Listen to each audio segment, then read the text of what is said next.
On the night of the fight, opponents often outweigh you by 18 to 20 pounds. That makes the situation more difficult, but the belief is that the power still remains. When you hear the punches, the difference in power becomes clear. Moving up 2 weight classes is more like moving up 3, and at an early stage of that shift, it is assumed that Terence Crawford could find some success. Maybe he could snap Canelo Alvarez's head back or catch him early with a sharp counter. Great fighters can always do something unexpected, yet there remains the thought that Canelo is simply too big. Observers make the mistake of thinking Canelo is just an ordinary fighter at 168 pounds, but he is not. Terence Crawford may be the more talented and technical fighter, but that does not erase the physical truth.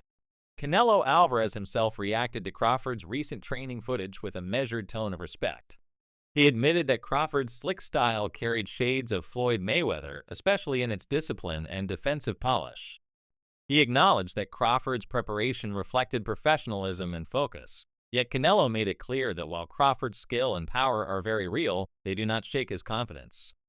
He declared that he remains prepared to dominate and prove his superiority once again. For Canelo, mutual respect is central. He explained that when others treat him with respect, he does the same. That is his belief, and he always tries to give his best in the ring, not out of necessity, but because he truly values everything the sport has given him. Canelo has been fighting professionally for nearly 20 years. When asked how long, he explained that in October it would mark 2 decades since he turned professional. Analysts point out one of the clearest differences between Crawford and Canelo lies in how their opponents approach them. Crawford is known for his technical brilliance and ability to adjust. His challengers often stand their ground, respecting his timing and counterpunching ability, but not literally fleeing across the ring. With Canelo, the dynamic is different. Fighters frequently circle away from him, rely on excessive movement, and attempt to survive, knowing his power punches can end a fight instantly. Analysts highlight this contrast as evidence of Canelo's fearsome reputation. His shots carry both physical and psychological weight, forcing opponents into defensive mindsets before the opening bell even rings. This stylistic difference is part of what makes Canelo versus Crawford so intriguing.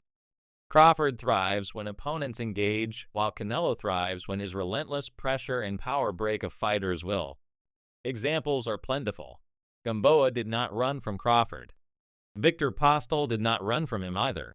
Even in Crawford's most recent fights, his opponents never ran away. They stepped to him even when being broken down. By contrast, we have seen fighters run from Canelo.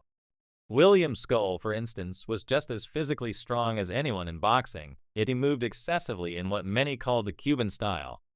The Cuban school of boxing is highly respected, but Skull's approach was more about survival. Jermall Charlo, also called Iron Man, was not literally running from Canelo, but he was not committed in the same way he had been at 154 pounds when he was knocking opponents out to claim titles. His performance against Canelo was uncharacteristic, lacking the killer instinct he had shown before. Even Dmitry Bivol, who beat Canelo, fought in a way that was disciplined but cautious. Bivol attacked, then immediately retreated, never fully committing to staying in the danger zone. He executed his plan successfully, but it was not with reckless aggression.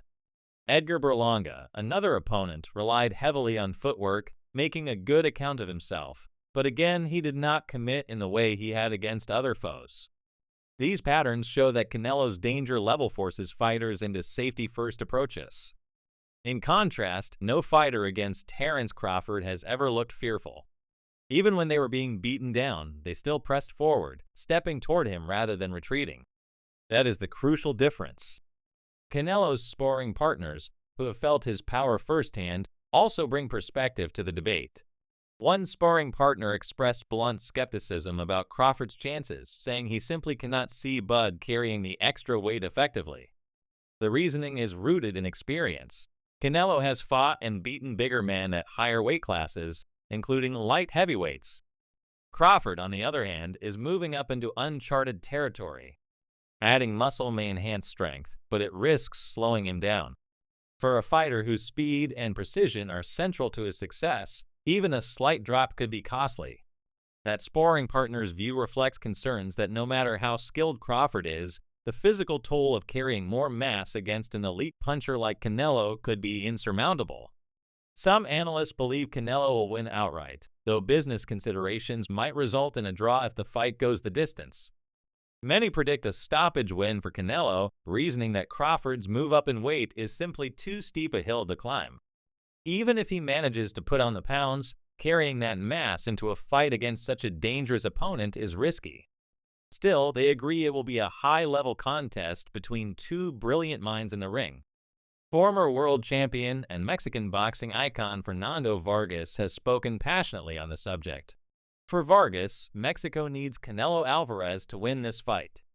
He sees Canelo not just as a fighter, but as a national symbol carrying the legacy of Julio Cesar Chavez and other Mexican legends. His success resonates far beyond the individual level, embodying national pride and the spirit of Mexican boxing. Vargas acknowledged Crawford's brilliance, but emphasized the emotional stakes. Mexico expects its champion to defend its pride on the grandest stage. Vargas believes Canelo must rise to the occasion and secure victory, not only for himself, but for his country. Even fans who respect both men expressed doubts about Crawford at this weight. They recall encounters with him where he showed respect and humility, always taking time to greet them. They are big Crawford supporters, but still believe the weight is too much. Some suggest Crawford could find success early, possibly using his southpaw stance to frustrate Canelo, who has historically shown difficulties against southpaws. They imagine scenarios where Crawford picks him apart in the early rounds, but ultimately they see Canelo figuring him out by the 6th, 7th, or 8th round, leading to either a stoppage or a clear victory. For them, Canelo winning would not only be great for Mexico, but also for the sport itself. Canelo's punches have stopped bigger men before, and history shows that moving up in weight often challenges smaller fighters. However, recent training footage from Crawford's camp has silenced many critics. He looks bigger, stronger, and sharper than ever. His weight gain appears to have enhanced his athleticism rather than hindered it. Observers noted that Crawford has managed to add muscle without losing agility, showing quick footwork and crisp combinations. This transformation has shifted the narrative from doubt to intrigue. Instead of appearing undersized, Crawford now looks like a man ready to embrace the challenge, showing how his preparation and discipline have allowed him to adapt to a higher weight class. Still, there is the question of how he will handle opponents much heavier than what he is accustomed to. Crawford's previous opponents on fight night may have been around 160 pounds at most, like Shawn Porter. Canelo's opponents, by contrast, often rehydrate to near 190 pounds. The difference is stark. Crawford is usually the stronger man physically, but in this matchup he will not be. Analysts wonder how he will handle striking a man like Canelo, who has already absorbed punches from Danny Jacobs, Gennady Golovkin, Dmitry Bivol, Sergey Kovalev, and Callum Smith, fighters much bigger than Crawford, many of them powerful punchers. Even if Crawford hits hard, how will he break through a man accustomed to taking bombs from light heavyweights? That is the core concern. At the same time, Crawford's training clips have impressed many. He looks sharper than ever, while Canelo's recent clips have been less convincing. Yet analysts caution against reading too much into training footage. Fighters often hold back in public sessions. Open workouts are not full-intensity exhibitions. History has shown fighters look great on the pads but fail to deliver on fight night. Former world champion Amir Khan, who fought both men, offered valuable insight. He praised Canelo as a beast, recalling the raw power and punishing counters he felt during their 2016 fight. Canelo's strength and size left a lasting impression on Khan. In contrast, Khan was stopped by Crawford in 2019, giving him experience with both. He respects Crawford's skills, but insists Canelo's size creates a unique danger. Khan explained that even though he was winning early rounds against Canelo, he quickly realized how hard Alvarez could hit, particularly to the body. That changed everything. He considers Canelo one of the hardest punchers he ever faced. Fans and analysts worry that Canelo versus Crawford could fall into the same trap that plagued Floyd Mayweather versus Manny Pacquiao. That long-awaited super fight was historic but disappointed many due to its cautious pace and lack of fireworks. There is a fear that both Canelo and Crawford might fight too carefully, neutralizing each other rather than entertaining the fans. Crawford might hesitate to exchange with a bigger opponent, while Canelo might slow the tempo to avoid being timed by Crawford's counters. Critics argue boxing cannot afford another anticlimactic super fight. If Canelo versus Crawford turns out dull, it could damage the sport's reputation. The fight must deliver excitement. Boxing analysts recall Hagler versus Hearns, which produced fireworks in just 3 rounds and remains iconic decades later. They argue Canelo and Crawford must show similar fire. Analyst Elam stressed that skill alone is not enough at the elite level. Durability, composure, and experience against power punchers are equally vital. Canelo has consistently proven himself against bigger men across multiple weight classes, demonstrating resilience and adaptability. Crawford, though brilliant, is stepping into uncharted waters.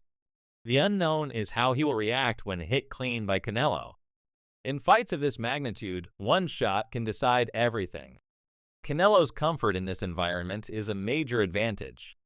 The key for Crawford, Elam explained, is to stick and move, avoid standing in front of Canelo, and resist the urge to please the crowd. If he sits still too long, Canelo's defense and counters will eventually take over, dragging him into deep waters. Experts in strength and conditioning also weighed in. Crawford has never fought above 154 pounds, so bulking up is a major adjustment. Adding 15 to 30 pounds will inevitably affect stamina and oxygen usage. If the body is not used to competing at that size, it can be a liability. It depends heavily on the type of conditioning being done. Explosive work and plyometrics are different from heavy lifting. The hope is that Crawford's team, given his resources, is guiding him properly. NBA legend Shaquille O'Neal added his own perspective. Shaq called Crawford possibly the best fighter of this generation. He praised Crawford's adaptability, timing, and composure. For Shaq, Crawford's mental toughness and tactical brilliance could neutralize Canelo's size. He drew parallels between eras and sports, noting that greatness is often defined differently depending on the time.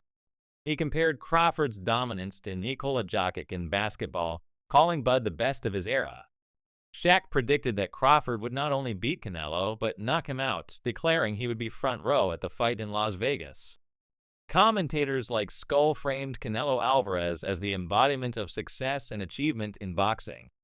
His journey from a teenage prodigy in Guadalajara to a multi-division champion shows his resilience.